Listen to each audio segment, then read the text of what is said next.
প্রবাসী ভাইদের কথা আলোচনা হচ্ছিল। আমি আসার সময় বলছিলেন এক ভাই যে প্রবাসী ভাইরা মিলে এই মাহফিলটা আঞ্জাম দিয়েছেন, তাই নয় কি ভাই? জি, ব্যবসা এবং প্রবাসী ভাই, আলহামদুলিল্লাহ। আপনারা বসেন প্লিজ। তো প্রবাসীদের কষ্ট কেউ দেখার আছে? বাংলাদেশে একটা শব্দ চলছে এখন, রিজার্ভ। শুনেছেন? রিজার্ভ কমে যাচ্ছে, রিজার্ভের সংকট, শব্দটা কি শুনেছেন? রিজার্ভ কি? হ্যাঁ, টাকা দিয়ে হয় না ডলার দিয়ে হয়? রিজার্ভ একটা কান্ট্রির উন্নতি, অগ্রগতি, প্রোগ্রেসের অন্যতম একটা মানদণ্ড বোঝা যায় সারা ওয়ার্ল্ডে। আপনারা জানেন কি না যে এই রিজার্ভের একটা বড় অংশ আসে প্রবাসীদের রেমিটেন্স থেকে? এটা জানেন? রিজার্ভের বড় বড় দুটো উৎসের মধ্যে একটা হচ্ছে বৈদেশিক রেমিটেন্স। আমাদের প্রবাসী ভাইরা বিদেশে গিয়ে যে হাড় ভাঙা পরিশ্রম করেন, মাথার ঘাম পায়ে ফেলে তারা যে রেমিটেন্সটা দেশে পাঠান, এটা দিয়ে একটা দেশের রিজার্ভের ডলার এর ঘাটতিও পূরণ হয় এবং রিজার্ভটা শক্তিশালী হয়। রেমিটেন্স যখন কমে যায় তখন রিজার্ভ সংকট দেখা দেয়।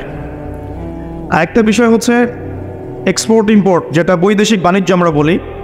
এই বৈদেশিক বাণিজ্যের মধ্য দিয়ে একটা দেশের রিজার্ভ স্ট্রং হয়, শক্তিশালী হয়। যখন বাণিজ্যে ঘাটতি পড়বে তখন রিজার্ভটা কমে যাবে। তো এগুলোর চেয়েও মূল একটা কারণ আছে, সেটা হচ্ছে রিবা। সেটা কি? রিবা মানে কি? কোরআনে রিবার কথা আছে। আল্লাহ পাক সূরাতুল বাকারার মধ্যে বলছেন, আপনি 279 থেকে নিয়ে 83-84 পর্যন্ত আয়াতগুলো পড়লে বুঝতে পারবেন। আল্লাহ রাব্বুল আলামিন বলছেন যে ওয়াহাল্লাহুল বাইআ ওয়া হাররামা রিবা। আল্লাহ রাব্বুল আলামিন ব্যবসাকে হালাল করেছেন, রিবাকে কি করেছেন? হারাম করেছেন। এই রিবার মধ্য দিয়ে যেটা হয় যে একটা সমাজ বলেন, রাষ্ট্র বলেন, বা একটা ইকোনমিক সিস্টেম বলেন, যেটাকে আমরা মনিটারি সিস্টেম বলি আর কি, এর অর্থ বা যেটাকে আমরা কারেন্সি বলি, ক্যাপিটাল বা সঞ্চিত সম্পদ, এটা মার্কেটে ঘুরতে আর পারে না, রিবার কারণে আর ঘুরতে পারে না। কিন্তু আল্লাহ পাক হালাল করেছেন ব্যবসা, যার মধ্য দিয়ে ক্যাপিটাল বা সম্পদ মার্কেটের মধ্যে সার্কুলেট করে বা ঘুরতে থাকে। আমার আলোচনা একটু মনোযোগ দিয়ে বুঝতে হবে, গতানুগতিক হবে না। আর সুর তো আমি মোটেই করতে পারবো না, গজল গাইতে পারবো না, কাঠখোট্টা কিছু কথা বলতে পারি, তবে এর মধ্যে ইনশাআল্লাহ কিছু হলেও উপকার হবে ইনশাআল্লাহ, আশা করছি। তো এখানে পার্থক্যটা একটু বুঝিয়ে অন্যদিকে যাই। এখানে যদি ব্যবসায়ীরাও আছেন, তাদের জন্যও কিছু নসিহত থাকবে ইনশাআল্লাহ। আল্লাহ পাক ব্যবসাকে হালাল করেছেন, রিবাকে হারাম করেছেন। আল্লাহ পাক সূরা বাকারায় কথা বলছেন। ব্যবসা কি করে? ব্যবসার মূল মন্ত্রটা কি? ব্যবসার মূলনীতি হচ্ছে যে ব্যবসায় লাভ এবং লস উভয়ের রিস্ক আছে। কথা কি বুঝতে পারছেন? এক ভাই ব্যবসা করছেন, লাভও হতে পারে, লসও হতে পারে। যখন আমরা রিবামুক্তভাবে একটা ইসলামিক অর্থনীতি প্রতিষ্ঠা করব, তখন ব্যবসাভিত্তিক অর্থনীতি যখন চলবে, ব্যবসাভিত্তিক, জাকাত ভিত্তিক, সাদাকা ভিত্তিক, কৃষিভিত্তিক ইসলামিক অর্থনীতি যখন চলবে, তখন ক্যাপিটাল বা সম্পদটা এক হাত থেকে আর এক হাতে সার্কুলেট হতে থাকবে। মনে করেন আমরা ব্যবসা করছি একটা মার্কেটের মধ্যে, ছোট করে বোঝাই, একটা ছোট্ট মার্কেট, ছোট্ট বাজার, এখানে সবাই ব্যবসা করছি। এই ব্যবসার মধ্যে কেউ লাভ করবে, কেউ লস করবে। যে ব্যক্তি লাভ করবে, লাভ করে আস্তে আস্তে আস্তে ধনী হবে, যখন তার ধন নিসাব পরিমাণ সম্পদ অতিক্রম করবে, তখন তাকে জাকাত দিতে হবে।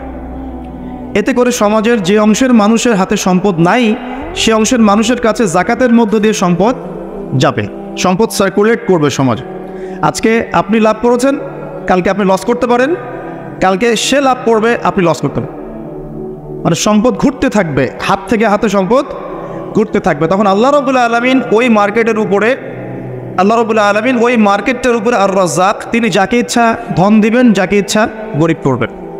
মানে সম্পদ বন্টনটা আল্লাহ রাব্বুল আলামিন সরাসরি করবেন। তখন বুঝতে পারছি কি?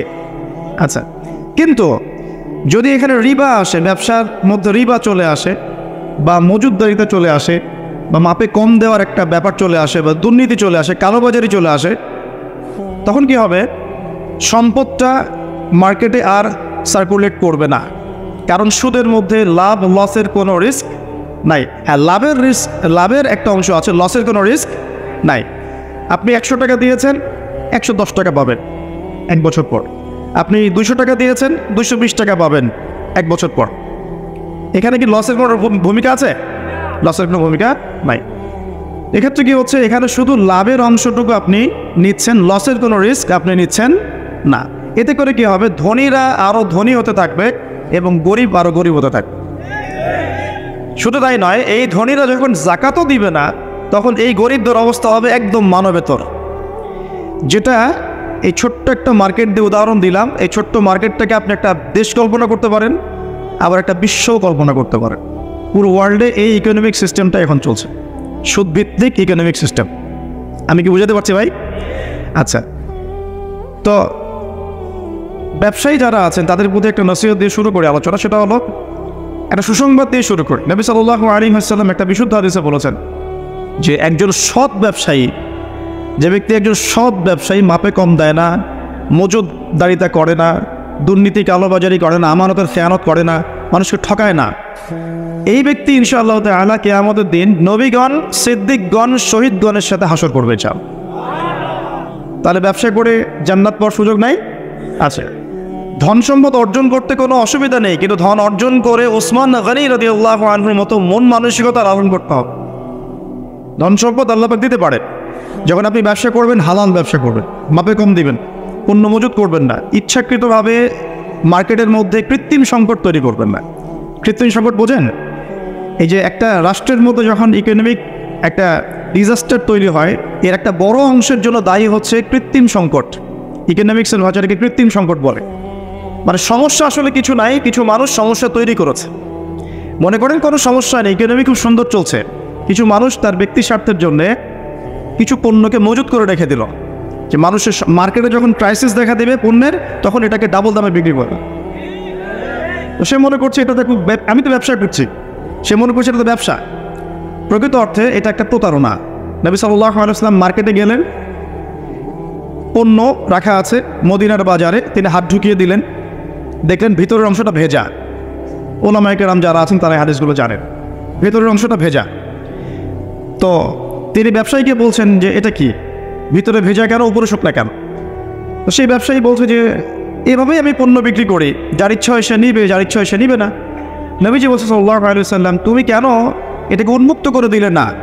মানুষ জানতে পারতো যে আসলে তোমার পণ্যটা কতটুকু সঠিক, কতটুকু বেঠিক, বা কতটুকু বিশুদ্ধ, কতটুকু অশুদ্ধ। মান ওয়াশানা ফালাইসা মিন্না, এই হাদিসটা এখান থেকে এসেছে। তিনি বলছেন যে ব্যক্তি প্রতারণা করে সে ব্যক্তি আমার উম্মতের অন্তর্ভুক্ত নয়। কথা বুঝতে পারছেন?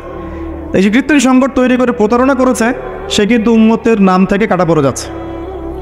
সে কাফের হয়ে গেছে এমনটা বলছি না, সে কিন্তু জালেম ঠিকই হয়ে গেছে, ফাসেক হয়ে গেছে। এখন এখানে একটা শাস্তি আছে, এটা গেল তার ব্যক্তিগত শাস্তি, যে সে উম্মত থেকে ডিটাচড হয়ে যাচ্ছে। মান ওয়াশানা ফালাইসা মিন্না, সে আমার অন্তর্ভুক্ত না।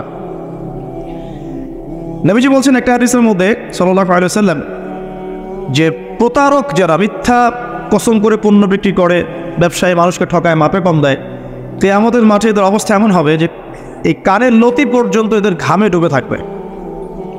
কানের লতি পর্যন্ত ঘামে ডুবে থাকবে। 3 শ্রেণীর মানুষকে বলা হচ্ছে খুবই ক্ষতিগ্রস্ত কিয়ামতের মাঠে। এক শ্রেণী, তার মধ্যে এক শ্রেণী যারা মিথ্যা কসম করে পণ্য বিক্রি করে। আমাদের আলোচনায় এই অংশটুকুর মধ্যে কি ব্যবসায়ীদের জন্য হেদায়েত পাওয়া যাচ্ছে না? আপনি যদি বিশুদ্ধভাবে রাসূল সাল্লাল্লাহু আলাইহি ওয়াসাল্লামের সুন্নাহ মেনে ব্যবসা করেন, ইনশাআল্লাহ নবীজি বলছেন এটাই শ্রেষ্ঠ কামাই, হাতের কামাই এটা শ্রেষ্ঠ কামাই। ব্যবসা করে, যে হালাল ব্যবসা করে আপনি সম্পদ উপার্জন করছেন, এটা আপনার শ্রেষ্ঠ কামাই, শ্রেষ্ঠ উপার্জন। কিন্তু এখানে যদি কালোবাজারি চলে আসে, মজুদদারিতা আসে, কৃত্রিম সংকট তৈরি করেন, মাপে কম দেন, মানুষকে ঠকান, প্রতারণা করেন, তাহলে নিজের তো ক্ষতি হবেই, ইহকাল পরকাল তো ধ্বংস হবেই, জাতিরও ক্ষতি হবে। জাতির কি ক্ষতি হবে? একটা হাদিস বলছিলাম অনেক দিন আগে, আমি এখন রেফারেন্সগুলো মুখস্থ বলতে পারছি না, অনেক দিন আগে বলছি। 5টা কাজের কথা বলা আছে, এই 5টা কাজের কারণে 5টা বিপদ নেমে আসে। তার মধ্যে একটা হচ্ছে যখন কোনো সম্প্রদায়ের ব্যবসায়ীরা মাপে কম দেওয়া শুরু করে, এই যে প্রতারণা করা শুরু করে, তখন আল্লাহর পক্ষ থেকে দুর্ভিক্ষ চাপিয়ে দেওয়া হয়। এখন কি শুনতে পাচ্ছেন যে দেশের সামনে দুর্ভিক্ষ? এরকম স্টেটমেন্ট কি পাওয়া যায়? আচ্ছা, একটু রিজনগুলো ব্যাখ্যা করি। আলোচনা তো আমরা অনেক ধরনেরই শুনি, একটু বাস্তবিক কিছু শোনেন। সুবহানাল্লাহ পড়তে হয়, জানেন না? আলহামদুলিল্লাহ পড়তে হয়, জানেন তো? কোরআন তেলাওয়াত করতে হবে, কতদিন বলে আসছি, তাই নয় কি? 5 ওয়াক্ত নামাজ পড়তে হয় সবাই জানি না? এবং নামাজ তো আমরা মাশাআল্লাহ পড়ি তো, আলহামদুলিল্লাহ। নবী সাল্লাল্লাহু আলাইহি ওয়াসাল্লামের সুন্নতের উপর আমল করতে হবে, এটা জানি তো। আচ্ছা, কিন্তু সমস্যা কোন জায়গায়? সমস্যা হচ্ছে কোরআন এবং সুন্নাহর বিধানগুলো দিয়ে আমরা বিশ্বের চ্যালেঞ্জগুলোকে মোকাবেলা করতে পারছি না। সমস্যা এখানে। কোরআন আমার হাতে আছে, নবীর হাদিসগুলো আমার কাছে আছে, কিন্তু বিশ্বের ভয়ঙ্কর যে সংকট, যে চলমান সংকটগুলো চলছে, ফিতানগুলো চলছে, এগুলোকে মোকাবেলা করতে পারছি না। বিশ্বটাকে নিয়ন্ত্রণ করছে এখন জায়নিস্টরা, খোলামেলা বললাম, বিশ্বটাকে নিয়ন্ত্রণ করছে এখন জায়নিস্টরা। জায়নিস্ট কারা? সব ইহুদি সব খ্রিস্টান নয়, সব ইহুদি সব খ্রিস্টানকে জায়নিস্ট বলা হয় না। ইহুদ এবং খ্রিস্টানদের মধ্যে যারা একে অপরের বন্ধু তাদেরকে জায়নিস্ট বলা হয়। 1890 সালের পর থেকে এই মুভমেন্টটা সারা ওয়ার্ল্ডে তৈরি হয়েছে এবং এখন 2022 সালের দিকে এসে বিগত প্রায় 50, 60, 70 বছর থেকে বিশ্বের বড় বড় প্রত্যেকটা ডিপার্টমেন্ট এরা নিয়ন্ত্রণ করছে। মিডিয়া ওদের হাতে। আপনার এই যে ইন্টারনেট সেকশনগুলো, আপনি যত অ্যাপস ইউজ করছেন, সার্চ ইঞ্জিন ইউজ করছেন, স্মার্টফোন ইউজ করছেন, সফটওয়্যারসগুলো ইউজ করছেন, সব কিছু ওদের। প্রযুক্তি, যত বড় বড় প্রযুক্তিগত প্রতিষ্ঠান আছে সব ওদের।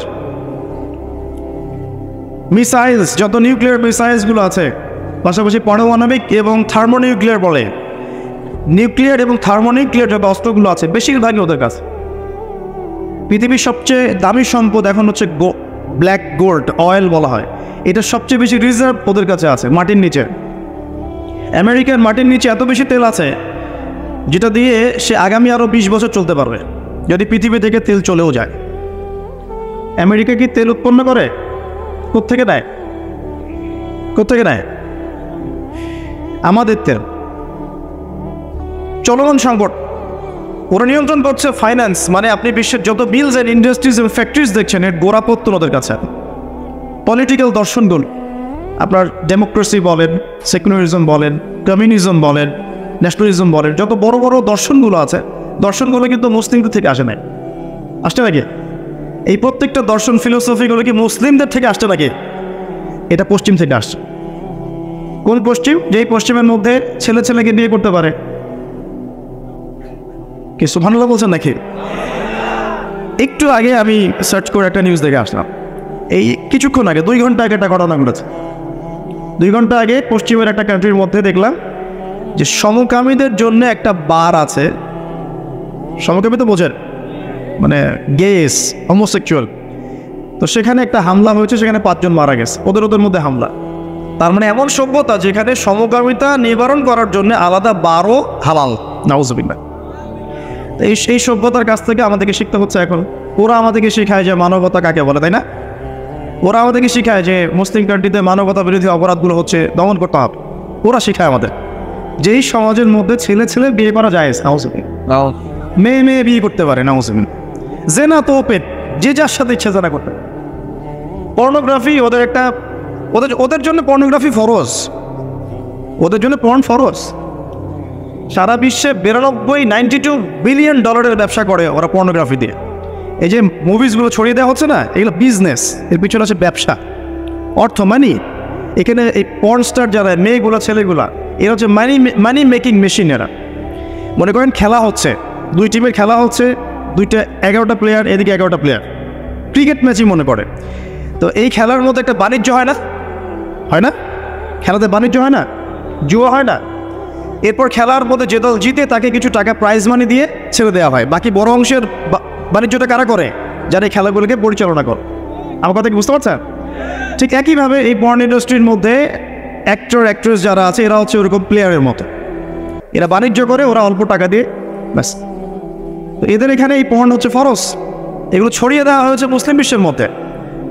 আমি বোঝাতে চাচ্ছি যে এমন সভ্যতার কাছ থেকে আমরা কেন হেদায়েত নিব যে সভ্যতার মধ্যে নোংরামি, জেনা, ব্যভিচার, অশ্লীলতা, ফাহেসা জিনিস এবং লক্ষ লক্ষ মানুষের, নিরপরাধ মানুষের রক্ত লেগে আছে। ওদের কাছ থেকে হেদায়েত নিব কেন? আমার কাছে কি কোরআন এবং হাদিস নাই?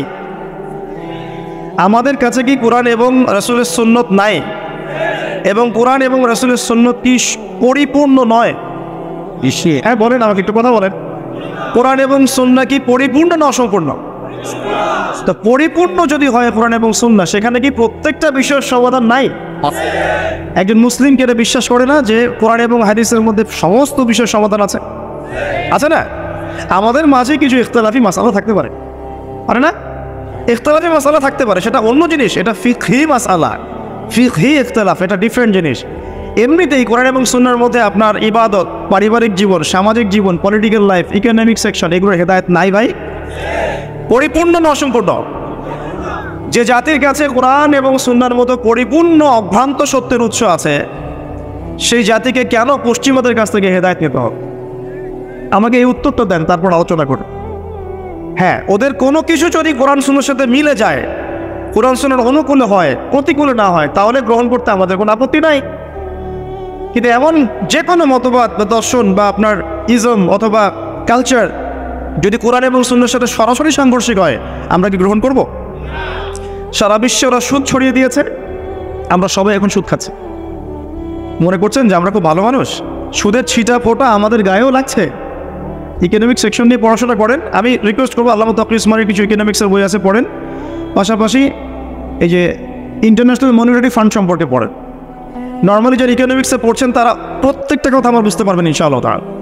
এই যে পেপার মানির কথা বলেছিলাম, এগুলো কোনো ভবিষ্যৎবাণী নয়, এগুলো বর্তমান। পেপার মানি যে থাকবে না, এটা কোনো ভবিষ্যৎবাণী নয়, এটা হচ্ছে বর্তমান। শুধু পেপার মানি না, এই যে ডলারকে দেখছেন সারা ওয়ার্ল্ডে দাপটের সাথে ঘুরে বেড়াচ্ছে না, দেখবেন একসময় ডলারও থাকবে না ইনশাআল্লাহ তাআলা, ইনশাআল্লাহ তাআলা। আমরা বিশ্বাস করি ঈসা ইবনে মারইয়াম যখন আসবেন তখন তিনি ডলার দিয়ে কেনাবেচা করবেন না, আমরা বিশ্বাস করি। আমরা বিশ্বাস করি ঈসা ইবনে মারইয়াম যখন আসবেন পৃথিবীতে, তিনি ফিলিস্তিনে ইসলামিক রাষ্ট্র কায়েম করার জন্য জাতিসংঘের কাছে গিয়ে দ্বারস্থ হবেন না যে আমাকে পারমিশন দেন। দ্বারস্থ হবে নাকি? আমরা এটা বিশ্বাস করি। তো সারা বিশ্বে সুদ ছড়িয়ে দেওয়া হয়েছে ওখান থেকে, সারা বিশ্বে পর্নোগ্রাফি কারা ছড়িয়ে দিয়েছে? মুসলিমরা, হিন্দুরা, বুদ্ধিস্টরা, ওই যে বললাম জায়নিস্ট, যারা একে অপরের বন্ধু। একটা আয়াত পড়ে দিই, তারপরে সামনে যাই। দেখুন আল্লাহ পাক সূরা মাঈদার মধ্যে বলছেন, ইয়া আইয়ুহাল্লাযীনা আমানু, হে মুমিনগণ। আমরা কি মুমিন না? আল্লাহ আমাদেরকে বলছেন, ইয়া আইয়ুহাল্লাযীনা আমানু লা তাত্তাখিযুল ইয়াহুদা ওয়ান নাসারা আউলিয়া, তোমরা ইহুদ এবং নসরাদেরকে আউলিয়া রূপে গ্রহণ করো না। আউলিয়া মানে কি? বন্ধু। সব আপনারা তো বোঝেন, কোন ইহুদি কোন খ্রিস্টানকে গ্রহণ করো না, সবাইকে কি গ্রহণ করো না? উত্তর না। আল্লাহ পাক বলছেন বা'দুহুম আউলিয়া ও বা'দ, তাদের মধ্যে কিছু মানুষ আছে যারা একে অপরের বন্ধু। এখন জিউস এবং খ্রিস্টানদের মধ্যে একে অপরের বন্ধু কারা? আমাকে উত্তর দেন। আমেরিকা রাশিয়া কি একে অপরের বন্ধু? হ্যাঁ, আচ্ছা। চায়না আর পশ্চিমারা কি বন্ধু? উত্তর কোরিয়া আর পশ্চিমারা কি বন্ধু? আপনাকে ওয়ার্ল্ড অ্যাফেয়ার্স তো বুঝতে হবে। কোরআন এবং সুন্নাহকে হাতে নিয়ে যদি বিশ্বের চ্যালেঞ্জগুলো আমরা মোকাবেলা করতে না পারি, তাহলে আমরা কি ব্যর্থ না? ওমর রাদিয়াল্লাহু আনহুর কাছে কোরআন এবং হাদিস ছিল না? তিনি কোরআন এবং সুন্নাহ দিয়ে সারা বিশ্ব দাপটের সাথে শাসন করেন নাই? ওই সময় কি কোনো মুসলিমের গায়ে একটা আঘাত করার সাহস কারো ছিল? কোনো একজন মুসলিম নারীর ইজ্জতের উপর হামলা করার কারো সাহস ছিল? একটা মুসলিম শিশুকে বোম মেরে হত্যা করার সাহস ছিল? সেই কোরআন এবং সুন্নাহ কি এখন বিশ্বে নাই? সেই আল্লাহ কি মারা গেছেন নাকি? নাউযুবিল্লাহ। ইন্নাল্লাহা হাইয়ুন লা ইয়ামুত, আল্লাহ রাব্বুল আলামিন হাইয়্যুন কাইয়্যুম লা ইয়ামুত, তিনি মারা যাবেন না। সেই নবীর সুন্নত কি আছে না নাই? সেই আসমানি কিতাব আছে না নাই? এগুলো থাকার পরেও এখন ওই সময় থেকে আমরা দূরে কেমন করে সরে আসলাম, আজকে এটা বুঝবেন আপনারা ইনশাআল্লাহ। এখন কন্ট্রোল করছে এরা, বা'দুহুম আউলিয়া ও বা'দ, তারা একে অপরের বন্ধু। আল্লাহ পাক এবার আমাদেরকে বলছেন ওয়া মান ইয়াতাওয়াল্লাহুম মিনকুম, তোমাদের মধ্যে কেউ যদি ওদের দিকে মুখ ফিরায়। কাদেরকে বলছেন এটা? আমাদেরকে। তোমাদের মধ্যে কেউ যদি ওদের দিকে মুখ ফিরায়, এর মানে এই না যে আপনি ওদের সাথে ব্যবসা করতে পারবেন না, এর মানে এই না যে আপনি ওদের সাথে চুক্তি করতে পারবেন না, এটা না। ওয়া মান ইয়াতাওয়াল্লাহুম মিনকুম, তোমাদের মধ্যে কেউ যদি ওদের দিকে মুখ ফিরিয়ে দেয়, ওদেরকে বন্ধুরূপে গ্রহণ করে, তাহলে কি হবে? ফাইন্নাহু মিনহুম, সে তাদের অন্তর্ভুক্ত হয়ে যাবে। কোরআন। আর শেষে আল্লাহ পাক বলছেন ইন্নাল্লাহা লা ইয়াহদিল কওমাজ যালিমিন, আল্লাহ পাক জালেমদেরকে হেদায়েত করেন না। মানে এই কাজটা করলে আমরা জালেম হয়ে যাব। এখন ব্যবসা করা এক জিনিস, বাণিজ্য করা এক জিনিস, চুক্তি করা এক জিনিস, ঠিক আছে, মিলিটারি অ্যাফেয়ার্স করা এক জিনিস, কিন্তু বন্ধুরূপে গ্রহণ করাটা আর এক জিনিস। আমাকে একটা প্রশ্ন উত্তর দেন, নবী সাল্লাল্লাহু আলাইহি ওয়াসাল্লামের সময়ে বহু যুদ্ধ হয়ে যায় নাই? বদর, উহুদ, খন্দক, খায়বার, অনেক যুদ্ধ হয়ে যায় নাই? কোনো যুদ্ধে কি নবী সাল্লাল্লাহু আলাইহি ওয়াসাল্লাম ইহুদি এবং খ্রিস্টানদেরকে বলেছিলেন তোমরা আমাকে সাপোর্ট করো, আমাকে বাঁচাও? ওই যে মুশরিকরা আবু জাহেলরা আমাকে আক্রমণ করছে, আমার পক্ষে আসো, আমার পক্ষে লড়ো। এমনকি নবী সাল্লাল্লাহু আলাইহি ওয়াসাল্লাম কি তাদের কাছ থেকে অস্ত্রও কিনেছিলেন নাকি? চিন্তা করে। ওমর রাদিয়াল্লাহু আনহু, আবু বকর সিদ্দিক, উসমান, আলী রাদিয়াল্লাহু আনহুর যুগ, এটা ছিল প্রায় 30 বছর। এই 30 বছরে খোলাফায়ে রাশেদার কেউ কি, কোনো একজন কি এই ইহুদি এবং খ্রিস্টানদেরকে বন্ধুরূপে গ্রহণ করে যুদ্ধ করেছে? এরপরে আসছে উমাইয়াদের শাসন, এটা প্রায় 92 বছর, 92 ইয়ার্স, 132 হিজরি পর্যন্ত। এই সময় উমাইয়ারাও কি কাজটা করেছিল? তারপর আব্বাসীয়দের সময় আসছে প্রায় 550 বছর। 550 বছর আব্বাসীয় খেলাফত চলেছে, তারা কি এই কাজটা করেছিল? লাস্ট 100 বছর আপনি দেখবেন আমরা এই কাজটা করছি। এখন আমরা তাদেরকে বন্ধুরূপে গ্রহণ করেছি, শুধু তাই নয়, আমরা এখন ওদেরকে মানবতার মুক্তির কাণ্ডারি মনে করি, তাই নয় কি? প্রত্যেকটা বিধান আমরা ওখান থেকে নেওয়ার চেষ্টা করি। আমি বলছি না যে ওদের ভালোগুলো নেওয়া যাবে না, অবশ্যই নেওয়া যাবে। তাদের মধ্যে অনেক জাতি আছে খুব পরিশ্রমী, আমরাও পরিশ্রমী হব, সমস্যা কি? তাদের মধ্যে অনেকেই আছে সায়েন্স এবং টেকনোলজিতে অনেক এগিয়ে গেছে, আমরাও বিজ্ঞানের প্রযুক্তিতে আগাবো, কি সমস্যা? তাদের মধ্যে অনেকে আছে মাশাআল্লাহ, এটা আল্লাহ পাকের কুদরত, অস্ত্রশস্ত্রে অনেক বেশি পারদর্শী, যেমন রাশিয়া, উত্তর কোরিয়ার মানুষ খেতে পারে না। উত্তর কোরিয়ার মানুষের মাথা পিছু আয় কোনো কোনো ক্ষেত্রে বাংলাদেশের মানুষের চেয়ে কম, কিন্তু ক্ষেপণাস্ত্র বানিয়ে রেখে দিয়েছে, ব্যাস। দেখেছেন? সুবহানাল্লাহ। দেখুন তাদের নিয়ন্ত্রিত সেক্টরগুলো, সবচেয়ে বড়টা হচ্ছে ইকোনমিক সেকশন। এই ইকোনমিক সেকশনের নিয়ন্ত্রণ দিয়ে সারা বিশ্বে তারা সুদভিত্তিক অর্থনৈতিক সিস্টেম চালু করেছে, যার মধ্য দিয়ে আমরা সবাই কম বেশি সুদ খাচ্ছি। আর আমরা সবাই জানেন সুদ যে খায়, যে দেয়, যে নেয়, যে সাক্ষী থাকে এবং যে লিখে রাখে, সবাই কিন্তু সমানভাবে অপরাধী। নবী সাল্লাল্লাহু আলাইহি ওয়াসাল্লাম সবাইকে লানত করেছেন, করেন নাই? আল্লাহ পাক কোরআনে বলেন নাই যে কি জানি একটা, ওয়াযারু মা বাকিয়া মিনার রিবা ইন কুনতুম মুমিনিন ওয়া ইন লাম তাফআলু ফাআযারু বিহারবিন মিনাল্লাহি ওয়া রাসূলিহি, তোমরা সুদ ছেড়ে দাও, যদি না ছাড়ো তাহলে জেনে রেখো এটা আল্লাহ এবং তার রাসূলের সাথে যুদ্ধ করার মতো অপরাধ। তা আমরা এখন যুদ্ধ করছি না ভাই? আমাদের যুদ্ধ করার উচিত আল্লাহ এবং রাসূলের পক্ষে, আমরা করছি সুদের মধ্য দিয়ে রাসূলের বিপক্ষে, আল্লাহর বিপক্ষে। আর মসজিদে আমি 5 ওয়াক্ত নামাজ পড়ে ভাবখানা এমন যে আমি মাশাআল্লাহ জান্নাতের সার্টিফিকেট পেয়ে গেছি। বাংলাদেশের একজন বরেণ্য আলেম, আমি নাম মেনশন করছি না সঙ্গত কারণে, তিনি বলেছিলেন যে মানুষ এখন ব্যক্তিগত জীবনে পাক্কা মুসল্লি, অর্থনৈতিক জীবনে পাক্কা সুদখোর। এই কথা বলেছিলেন, আমি সঙ্গত কারণে নামটা মেনশন করলাম, কিন্তু আমার মন থেকে তার প্রতি যথেষ্ট শ্রদ্ধা আছে। আমি মনে করি যে তিনি বাংলাদেশের যত ব্যক্তিত্ব সম্পন্ন আলেম আছেন তার মধ্যে একজন। ব্যক্তিত্ব অন্য জিনিস, আলেম হলেই ব্যক্তিত্ব হয় না। বহু আলেম টাকার কাছে বিক্রি হয়ে যায় না, 2টা বাড়ি বললেই কথা চেঞ্জ হয়ে যায় না। অনেক আলেম থাক বললাম না, আল্লাহ পাকের জমিনে দিনের প্রচার প্রসার হবে, প্রতিষ্ঠা হবে। আল্লাহ পাকের জমিনে আল্লাহর দিনের প্রচার প্রসার প্রতিষ্ঠা হবে, এই কথাটুকু শুনলেই যে কাউকে খারেজি ট্যাগ লাগিয়ে দিচ্ছে। এমন হচ্ছে না? কি কারণ? আমরা কি চাই না আল্লাহর জমিন আল্লাহ দিন প্রতিষ্ঠা লাভ করুক? ব্যক্তিত্ব অন্য জিনিস। আহমদ বিন হাম্বল রাহিমাহুল্লাহর ব্যক্তিত্ব দেখবেন, জেলখানায় পিটানো হচ্ছে। আচ্ছা, তার আগে ইমাম মালিকের কথা বলে, ইমাম মালিক রাহিমাহুল্লাহকে প্রচণ্ড মারধর করা হচ্ছে, বাগদাদের মধ্যে ঘোরানো হচ্ছে এবং তার গায়ে উটের যে মলমূত্র আছে না, উটের চাপিয়ে দেওয়া হচ্ছে। তখন তিনি বলছেন, হ্যাঁ ইয়া আহলা বাগদাদ, হে বাগদাদের অধিবাসীরা, তোমরা জেনে রাখো যে আমি ইমাম মালিক, আমি কখনোই এই হারাম বিবাহ পদ্ধতিকে জায়েজ করলাম না। অনেক অত্যাচার হয়েছে, তারপরেও তিনি এটা করেন নাই। আহমদ বিন হাম্বল রাহিমাহুল্লাহর নির্মম নির্যাতন জেলখানায় হয়েছে, তার মতাদর্শ থেকে ফিরে আসেন নাই। মানুষ বলতো যে কোরআন হচ্ছে আল্লাহর মাখলুক, নাউজুবিল্লাহ, তিনি বলতেন কোরআন আল্লাহর কালাম। মানুষ বলতো মাখলুক বা সৃষ্টি, তিনি বলতেন আল্লাহর কালাম। এই একটা ইস্যুকে নিয়ে কেন্দ্র করে তাকে এত নির্যাতন সহ্য করতে হচ্ছে, তারপরেও তিনি পথ থেকে সরে আসেন নাই। ব্যক্তিত্ব অন্য জিনিস। আমরা ব্যক্তিত্ব সম্পন্ন প্রত্যেক আলেমকে শ্রদ্ধা করব এবং আলেম ওলামার মাঝ করতে যাবেন আল্লাহর বাস্তে। কারণ উম্মার এখন প্রচণ্ড রকম দরকার হকপন্থী কিছু ওলামায়ে কেরামের মাঠে পদার্পণ করা দরকার।